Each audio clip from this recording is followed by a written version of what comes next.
A partir de este momento, pues quien desee salirse o no acepte el consentimiento de grabación, pues ya automáticamente se puede salir. Seguimos con la segunda sesión de estudio del libro del rabino Isaac Ginsburg, Cábala y Economía, que estamos tomando aquí. Soy su servidor, David Leonardo de Ibleo, y vamos a continuar con el cierre de la introducción, con primer capítulo y, si podemos o alcanzamos, segundo capítulo, ¿vale? Después vamos a dar un espacio a algunas preguntas, ¿vale? Entonces les pido que todos pongan el mute, por favor, y damos seguimiento.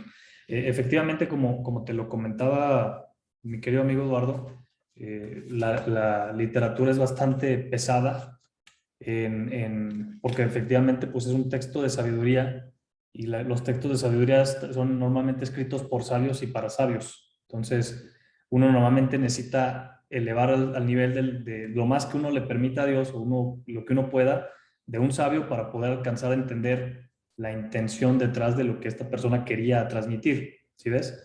Entonces, aquí lo que me toca a mí hacer, y precisamente al momento de yo estar pensando cómo voy a dar este curso, cómo voy a acompañar, pues invariablemente me tuve que situar en un nivel inclusive pues también de alumno, ¿no? De decir, bueno, pues vamos estudiándolo juntos porque pues de pronto resulta tan pesado que me pareció que la mejor metodología era que fuéramos todos juntos leyéndolo. Por eso es que he estado aquí leyéndolo tal cual junto con ustedes y de alguna manera tratar de interpretar o bajar con algo de lo que pues hasta ahora me permite mi entendimiento, ser esa pequeña conexión entre lo que tal vez nos quiere decir el rabino Isaac y lo que podemos aplicar para nosotros, ¿no? Entonces, recuerden que todo lo que platicamos aquí, todo lo que trabajamos, tiene que ser altamente aplicable en su día a día, si no nos sirve, tanto fuera que no lo escucharan. Entonces, vamos buscando esto y vamos continuando con lo que nos quedamos. Quien desee buscar el primer capítulo va a estar también en YouTube en un par de semanas. Lo voy a subir ahí para que le vayan dando su línea cronológica, porque ya estamos trabajando en un segundo capítulo, entonces no nos podemos regresar, ¿vale? Nos quedamos en la página 21 para los que lo tengan. Nos quedamos en la parte de la interacción entre las ganancias y las pérdidas, representado un equilibrio entre victoria, ¿no? Y reconocimiento. La Sefirá, para quien no sepa, consulte por ahí el libro el árbol de la vida con las Sefirot. Eh, la interacción básicamente que nos explica aquí el rabino es que el negocio, uno debe de saber en el negocio que a veces le va a tocar estar arriba y a veces le va a tocar estar abajo. Entonces, sabiendo que hay ciclos, así como hay ciclos del día y la noche, también hay ciclos en los procesos de los negocios, y hay ciclos económicos. Entonces, uno tiene que ser muy inteligente en saber cuándo uno está yendo hacia arriba y cuándo uno está yendo hacia abajo. Y esto es tanto por los procesos en conjunto de toda la sociedad, de todas las personas, como los procesos naturales de uno mismo. El proceso de aprendizaje normalmente tiende a tomar la figura de primero cometemos un error y después aprendemos a partir de ese error. Y solo así entonces podemos generar una mayor interacción o un mayor dominio de las cosas a nuestro alrededor. Entonces, es inteligente entender en qué ciclo nos encontramos y en qué ciclo personal, en qué ciclo global y en qué ciclo social, ¿no? Y todos los niveles de ciclos en los cuales estemos interactuando para poder tomar una decisión acertada en términos de negocios, ¿no? Entonces dice, debido a esa interacción, la economía es considerada uno de los mejores ejemplos de los fenómenos caóticos en la teoría del caos. Esto también se relaciona con la entropía, debido a que la ganancia depende de permanecer delante de la entropía. Entonces, es decir, nos habla de que tenemos que tener la capacidad de situarnos por delante de estos ciclos. ¿Sí ves? ¿Cómo lo vemos esto? Hay personas que a veces, fíjate, de pronto no controlan bien, ¿no? Y son personas que tú los ves, y aquí no estamos hablando necesariamente de negocios, puede ser en términos de pareja o en términos personales, ¿no? Ay, lo que pasa es que otra vez me topé con este novio y me volvió a tratar mal. Ah, lo que pasa es que otra vez me topé con esta chica y es lo mismo una y otra vez. Y bueno, esta gente parece que no aprende de sus ciclos, está repitiendo ahí, ¿no? O la gente que ahora sí en los negocios todo el tiempo la están estafando, ¿no? O todo el tiempo la están robando. Entonces es importante pues entender cómo uno debe de situarse y no caer preso de los ciclos en los que uno se encuentra. Entonces uno tiene que ser muy hábil para hacer esto. Y bueno, después dice, permitiéndose a sí mismo rendir control, uno se hace cada vez más receptivo a las múltiples vibraciones.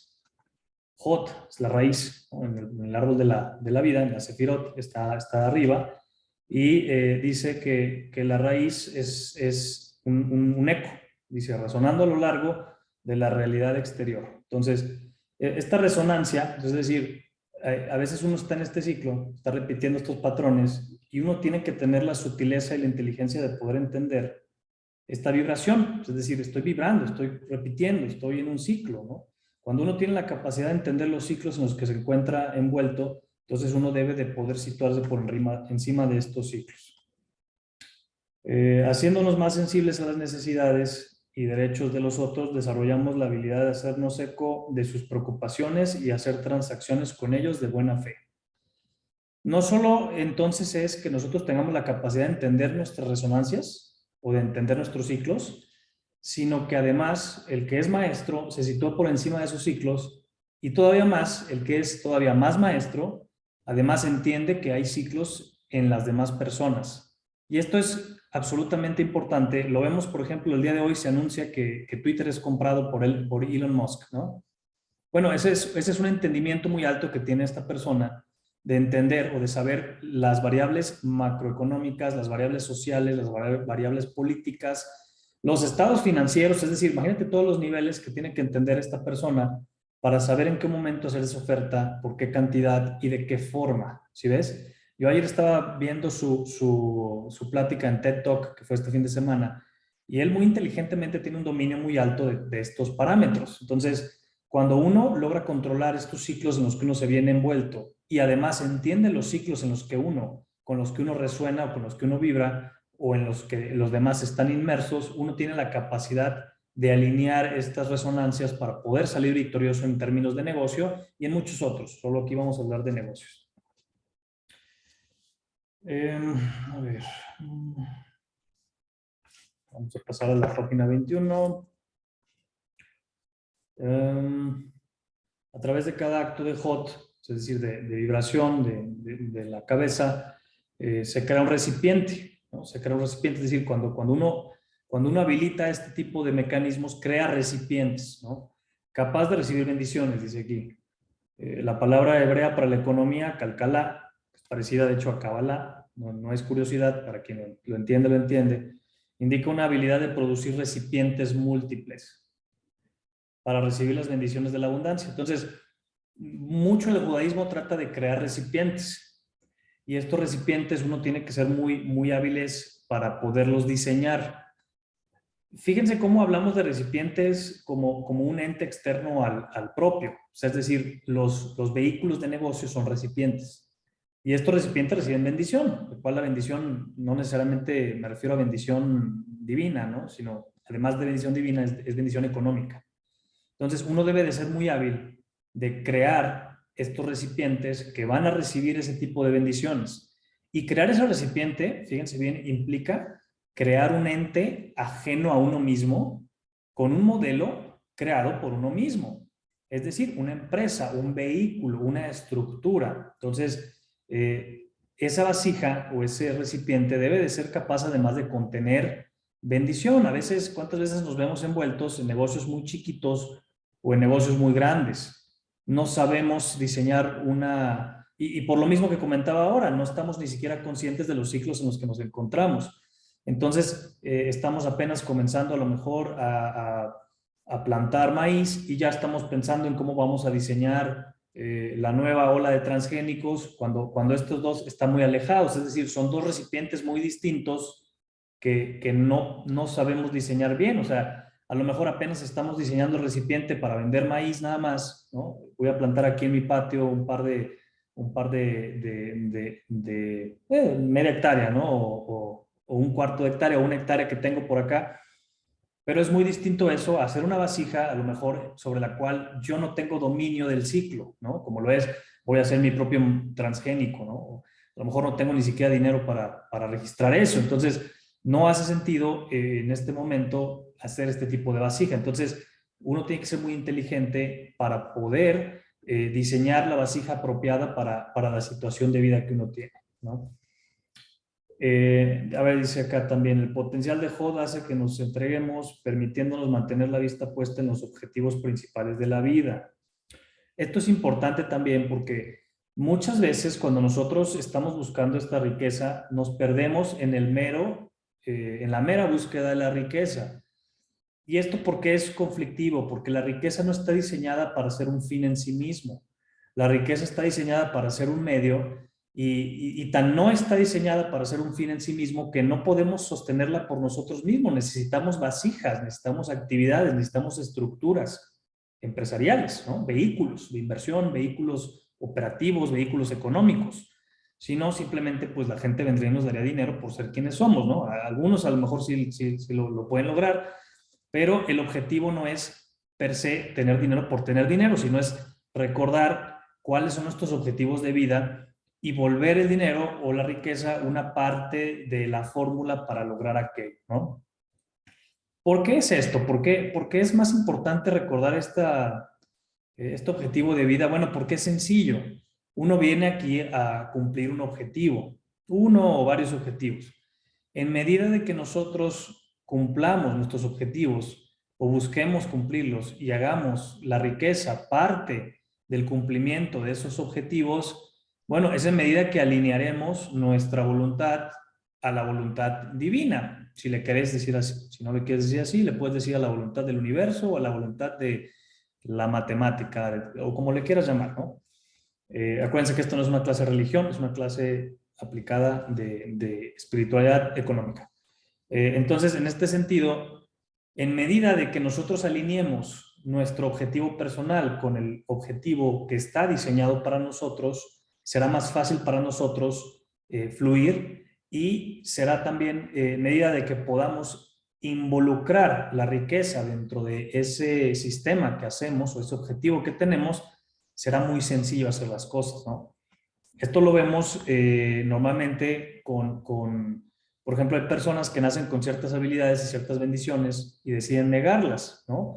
Alguien con una muy buena voz o alguien con un muy buen don para el diseño. ¿Y cuántas veces no vemos que alguna persona estudia una carrera completamente distinta a lo que le apasiona solo para poder regresar otra vez e incorporar esos aprendizajes que sí sirven, son buenos, pero solo para regresar a su esencia más pura? Quien tiene aquí más edad que nosotros, ¿no? Que siempre referencio a esto, pero es importante, sabrá y entenderá y recordará que en su vida hubo varias veces en las que se desvió y que todo eso ahora le sirvió para regresar a su estado más puro o más inicial, y no le parecería inclusive descabellado pensar, o si no les ha sucedido, les va a suceder, que van a recordar que son otra vez como niños y van a decir, es que esto a mí me gustaba de niño y yo lo hacía con mucha felicidad y ahora puedo incorporar todo lo que aprendí cuando dejé de ser niño para poder ahora volver a ser niño y incorporar los elementos de abundancia y de riqueza, ¿no?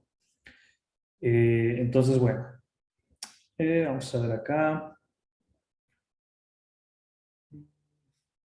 Dice, esto es lo que pasa cuando el negocio se vuelve un afán obsesivo y egocéntrico de riqueza y poder. Entonces hay que evitar esto. Esto no nos va a ayudar para mucho. Y es muy cuidadoso el separar esto, ¿no? Del negocio del ego, ¿no? Por eso es que es una vasija, ¿no? Porque se desprende. O sea, no es algo nuestro, no es un brazo, fíjate. Es una vasija. Y luego dice, aparte de trabajar, es a menudo necesario que con Hot su naturaleza pasiva suprima las tendencias agresivas de Netzach, que es lo contrario. La postura sumisa de Hot lleva implícita una capacidad redentora, ¿no? A lo mejor esto no significa nada ahorita para nosotros, que nos permite reconocer y por lo tanto compartir el poder de una entidad más grande y suprema que el ser individual aislado. Esto es lo que platicaba la otra vez. Bueno, y dice, el poder trascendente de Hot de inspirar al ser hacia un vínculo con la realidad más sublime. Dota a su poseedor del aura esplendorosa, que también es uno de los significados de Hot. O sea, habla aquí del aura esplendorosa. ¿Qué es esto? Si se han topado ustedes con empresarios de gran calado, podrán reconocer en ellos una especie de aura mística, ¿no? Una especie de poder, hasta lo transpiran, ¿no? Esta alineación que tienen normalmente, y es un poder positivo, ¿no? Estamos hablando aquí de cosas positivas. Tenemos que entender y tenemos que reconocer. ¿Han escuchado, por ejemplo, cuando los grandes artistas o gente muy exitosa de pronto utiliza la palabra gracias a Dios? ¿No? Bueno, esto no es porque sea Dios, aquí no venimos a hablar de religión, sino que lo único que está haciendo esta persona es que está reconociendo que no es enteramente por voluntad propia o por mérito de él solamente y de sus actividades la razón completa de que le está yendo bien a esa persona. Y esto es, digamos, difícilmente quien ha sido exitoso te podrá decir, todo mi éxito se debe enteramente a mí, ¿no? Le querrán llamar porque Dios me lo dio, o le podrán llamar tuve suerte, o le podrán llamar fui afortunado, pero en todos los casos, la persona de éxito siempre reconoce o siempre tiene a su lado algo más que no es solamente el esfuerzo propio. Entonces, esto lo comentaba en la vez pasada, que les decía que tenemos que quitarnos también ese ego y tenemos que saber balancear nuestra vida, porque no todo es el trabajo. De hecho, tan no todo es el trabajo que tendemos a admirar a las personas que generan muchísima riqueza. ¿Por qué? Porque la proporción entre el esfuerzo o el trabajo que realizan y la riqueza que consiguen, pues es brutalmente desproporcionada. Entonces, por eso es que esas personas nos llaman tanto la atención. No es que no trabajen, lo que pasa es que la relación entre esfuerzo ingresado y resultado económico es astronómica comparada con muchos de nosotros. Es por eso que admiramos a este tipo de personas, como bien lo decía Elon Musk, ¿no? Elon Musk.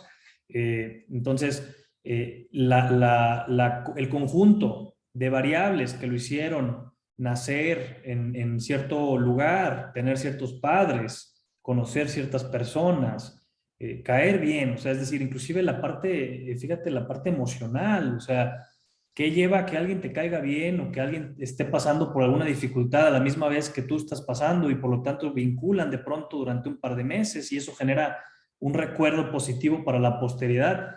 Todo eso no son variables que uno podría sistematizarlas, claro, está en nuestro poder, pero si tuviéramos que cuantificar el peso contra el esfuerzo bruto del trabajo del día a día, no cabe duda que ambas juegan un rol importante, si no es que inclusive mística la parte de la divinidad, ¿no? De cómo nos ayuda, de la suerte o de la fortuna, como le quieran llamar. Por eso el dicho de que a Dios, creo que se dice a Dios rogando y con el mazo dando, si no me equivoco, ¿vale? Si no, ahorita me corrijo. Vamos al capítulo 1, ahora sí, ya nos quitamos la introducción y vamos al capítulo 1 a ver cuánto alcanzamos de esto. Hablamos primero de interacción entre economía y religión, ¿no?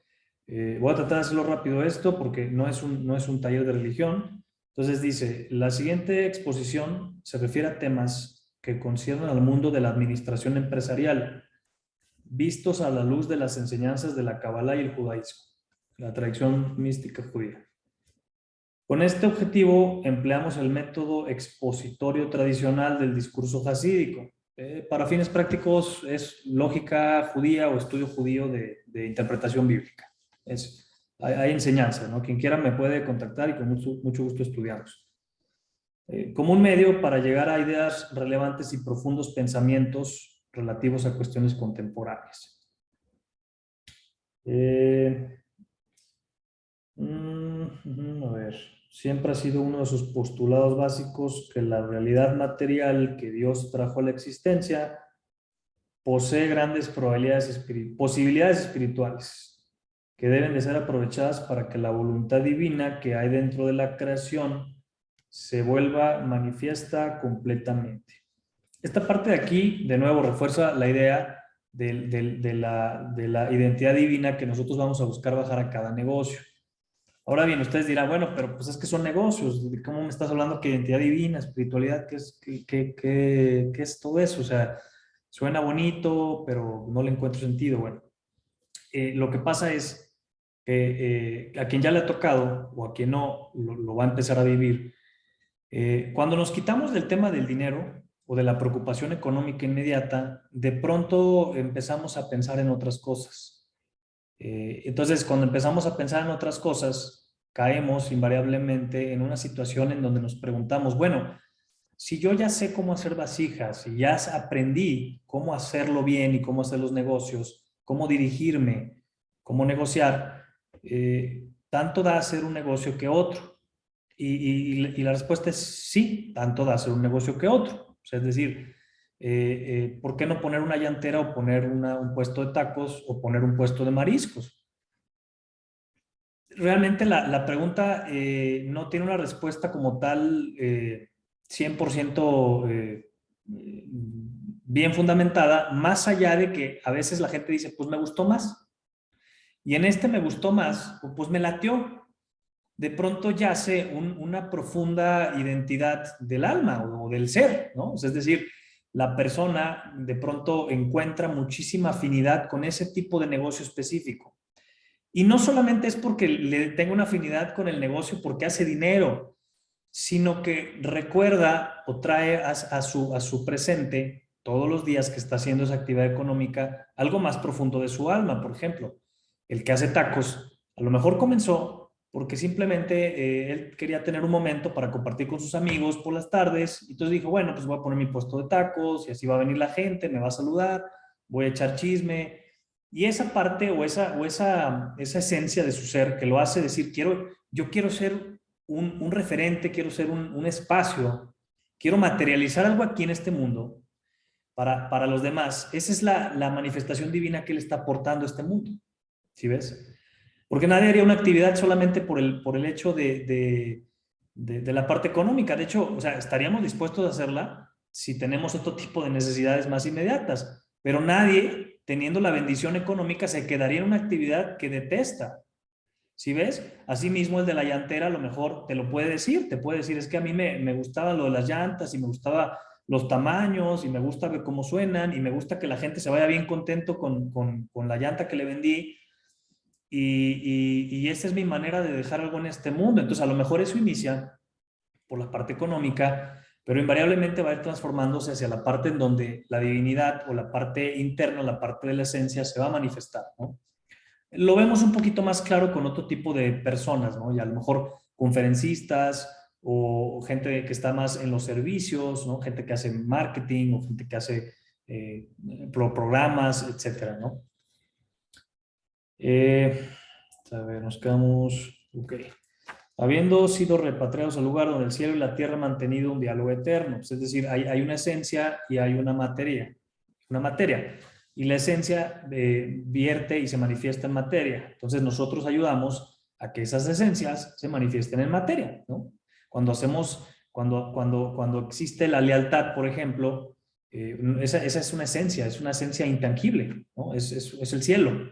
Y cuando materializamos y somos leales con alguien o hacemos una actividad que deviene de la lealtad que tenemos por alguien, bueno, estamos materializando, estamos llevando a la materia. Lo mismo que el taquero cuando en los cielos o en la esencia, él busca un espacio de amistad o de fraternidad. Y ya en la materia o en la forma o en la tierra, bueno, él vende tacos, ¿no? Y alimenta a la gente. Encontramos a menudo, entonces, que en la Biblia antes de designar una misión específica, además, Dios habla a las personas por su nombre. O sea, nos dice tú serás tal, ¿no? Tu nombre es tal. Esto es muy interesante porque, bueno, aquí dice, con el fin de despertar la individualidad especial que posee cada quien, considerada apropiada y específica para la tarea en cuestión.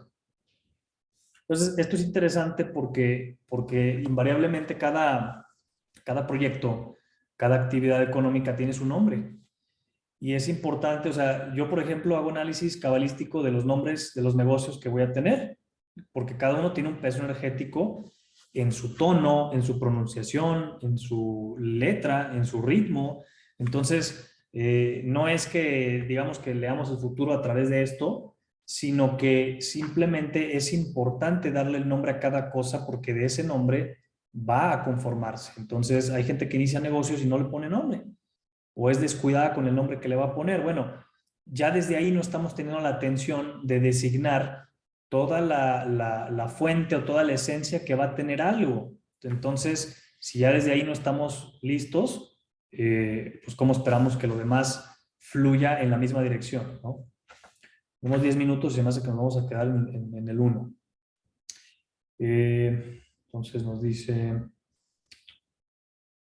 el peculiar apego del hombre moderno a las fuerzas materialistas que obran en la creación nos incitan a explorar las oportunidades inherentes a la búsqueda del incremento del capital y dividendos.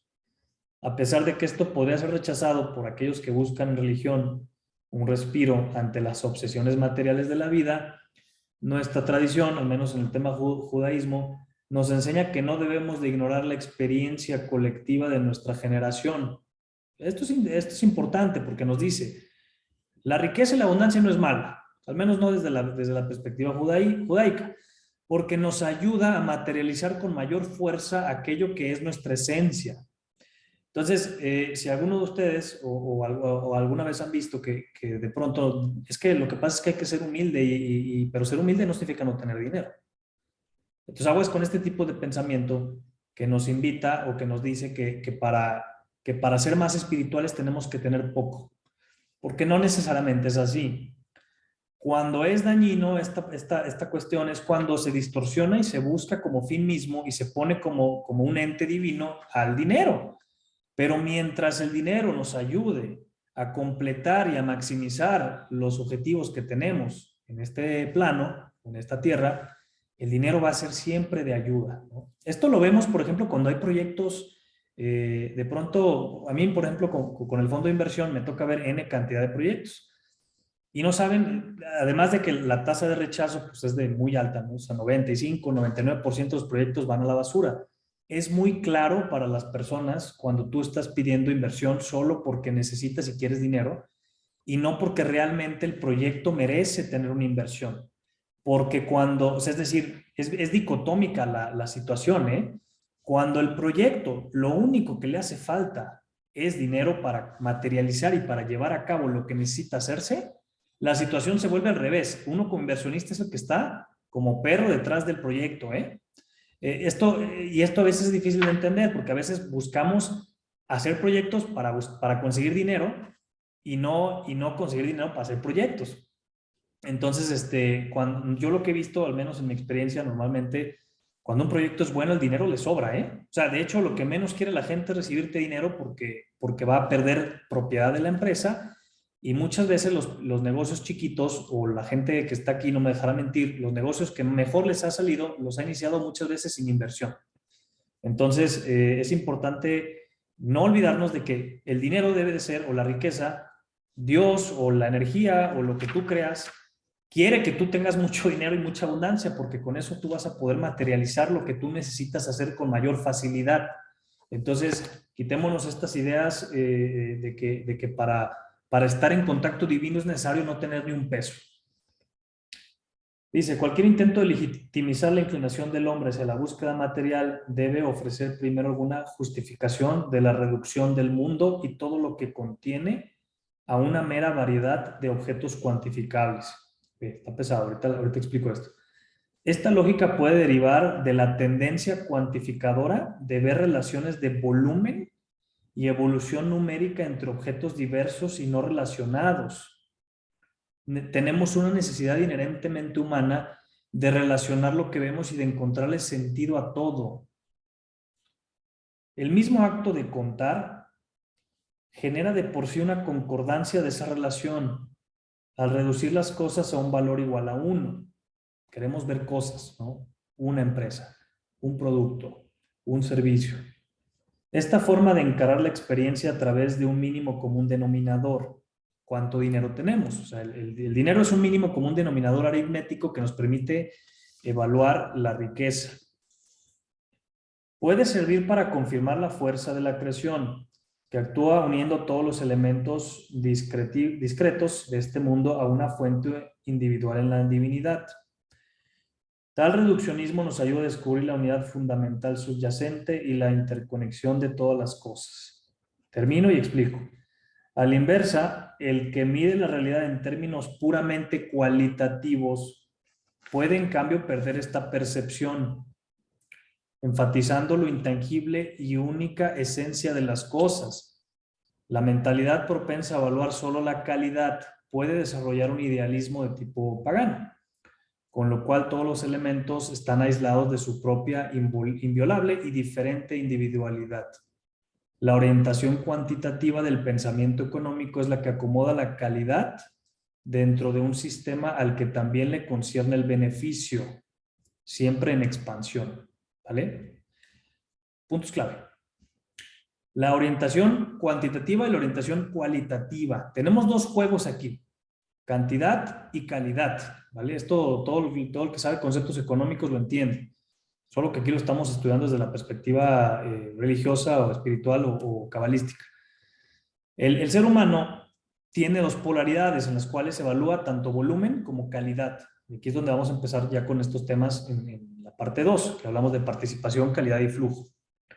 El ser humano necesita encontrar un balance entre la calidad y la cantidad. Si el ser humano se distorsiona, si tú como emprendedor o empresario te distorsionas y pones el valor dentro de tu actividad económica o dentro de tu actividad de bajar la parte divina al cielo en solamente lo cuantitativo, lo numérico, vas a tener una distorsión y es donde vas a empezar a afanarte con el dinero, ¿no?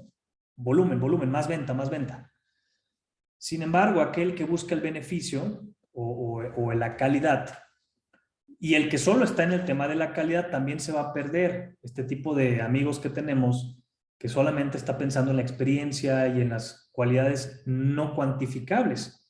Es el típico que no cobra, es el típico que lo hace gratis, es el típico que no entiende que las cosas necesitan ser también replicables. Entonces, me quedo o cierro este capítulo con las dos orientaciones que debemos de tener también a nivel cabalístico, la orientación de la cantidad y la orientación de la calidad. Esto es importante porque esto se va a manifestar en nuestro negocio en todos los niveles, cantidad y calidad. Por ejemplo, alguien que hace solamente una pintura, un Miguel Ángel, pero supongamos que Miguel Ángel hace solo una pintura, bueno, es alguien que se orientó altamente a solo la calidad, ¿no? Hizo una obra altamente de mucha calidad.